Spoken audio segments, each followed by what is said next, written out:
And since Prophet Muhammad ﷺ was to be the last of the prophets of God, there was no prophet to come after him, then his responsibility in terms of informing us about Dajjal was that much greater.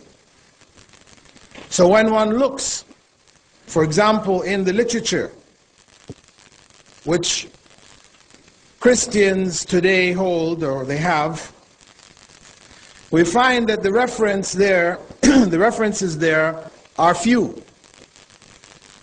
You will find in the Gospel of John, what is called the Gospel of John, and in some of the other writings like Thessalonians, some references to the Antichrist. However, when you read these writings, you find something which is very vague, unclear. So vague that Christian theologians over the centuries have used the Antichrist as a symbol of resistance, for example, to the church. Martin Luther, who led the revolt against Catholicism, named the Pope at the time as being the head of the Antichrist, and the body of Roman Catholicism as being the body of that Antichrist.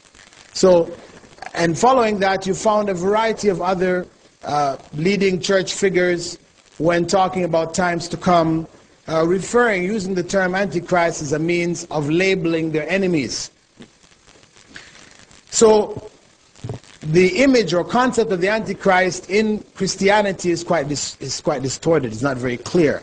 And if you go even further back into Judaism, into their writings, you find in Daniel's writings in reference to a figure who would come in the future, identified as some kind of a ruler or king who would create certain havoc in the earth, etc., and who would eventually be defeated.